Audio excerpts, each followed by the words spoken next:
Have you ever felt a sudden, inexplicable chill while sitting alone in your room? Your eyes dart to the narrow, dark space between your heavy wooden wardrobe and the bedroom wall. You tell yourself it is just shadows playing tricks on your tired mind. But what if the darkness looking back at you is actually a pair of unblinking eyes? Welcome to the Shadow Grove. Tonight we are traveling to the cramped, dimly lit apartments of Japan to explore an urban legend that will make you rethink the safety of your own home. Turn off the lights, settle in, and whatever you do, do not look into the cracks. In Japanese, the word Sukima translates to a gap, a crevice, or a crack. It refers to those tiny, overlooked spaces that exist in every single building. The sliver of darkness between the refrigerator and the kitchen counter. The narrow void where your bed frame does not quite meet the baseboard, or the inch of blackness behind a slightly open closet door. We ignore these spaces because they are useless to us. They are too small to hold our belongings and too narrow to clean easily. But in the realm of Japanese folklore, empty spaces are never truly empty.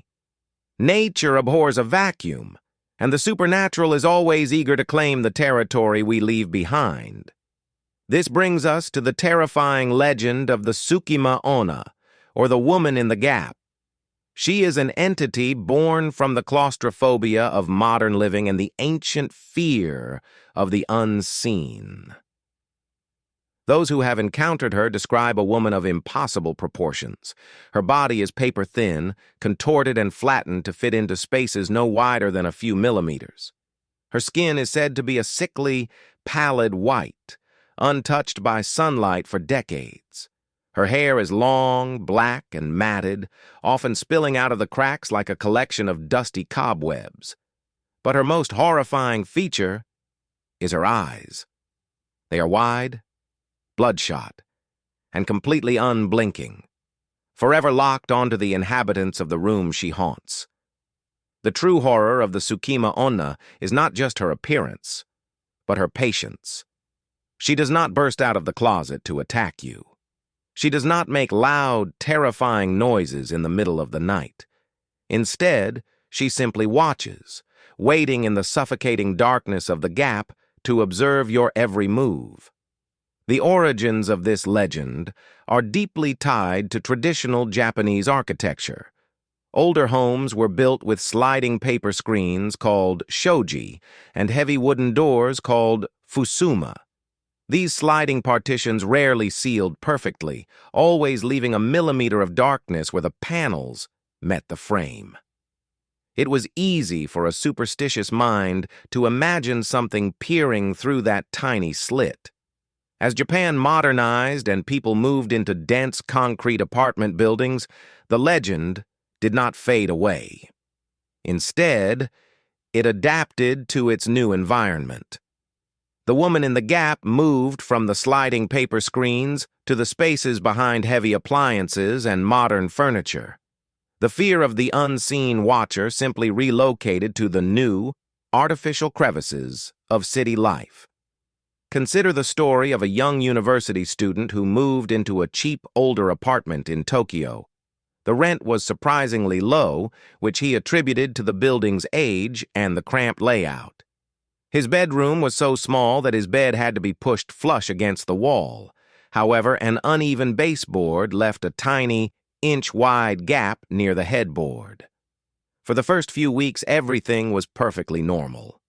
But soon, he began to suffer from a strange, creeping paranoia. Every time he lay down to sleep, he felt a heavy, oppressive gaze resting on the back of his neck. He would spin around, turning on the bedside lamp, only to find the room completely empty. The paranoia began to take a physical toll on the young man. He stopped sleeping, his grades plummeted, and he developed a nervous habit of checking the locks on his doors and windows. He convinced himself that a stalker was breaking into his apartment. Desperate for answers, he set up a small digital camera on his desk, pointing it at his bed before he went to sleep. The next morning, he reviewed the footage. For hours, the video showed nothing but his own restless sleeping form. But at exactly 3 in the morning, the camera captured something impossible. From the tiny inch-wide gap between the bed and the wall, a pale, slender finger slowly emerged. It hooked over the edge of the mattress, followed by a second finger, and then a third. Then, a sliver of a face slid upward from the darkness. It was just a fraction of a cheek and a single, wide, unblinking eye. The eye stared directly at the sleeping student for 2 agonizing hours before slowly sinking back down into the gap. The student packed his bags that very morning and never returned to the apartment. He was incredibly lucky to have slept through the encounter. According to the legend, the Sukima-Onna is relatively harmless as long as you do not acknowledge her. She feeds on the ambient anxiety and fear of her victims, content to simply watch them from the shadows. But the rules change drastically the moment you make eye contact. Meeting the gaze of the woman in the gap is the ultimate mistake. Once she knows that you can see her, the passive observation ends. Some versions of the myth say that if you lock eyes with her, she will suddenly smile, a grotesque stretching of her thin face. Then she will ask you if you want to play hide and seek. If she asks you to play, your fate is already sealed. It does not matter if you run, or if you try to seal the cracks with tape and glue. She will follow you from gap to gap, appearing in the floorboards, the air vents, and the slightly parted curtains. The psychological torment will drive you to the brink of absolute madness. Other darker variations of the legend claim that making eye contact results in a much more immediate and physical horror. In these tales, the Sukima-Onna does not want to play a game. She wants company, and if you look into her eyes, she will reach out with her impossibly long, thin arms and grab you. With a strength that defies her fragile appearance, she will drag you into the gap with her. Victims are said to be pulled into spaces only a few inches wide, their bones shattering and their bodies compressing to fit the impossible dimensions of the void. They become part of the architecture, trapped forever in the suffocating darkness between the walls. This brings us to another chilling account, shared on a Japanese occult message board in the early 2000s.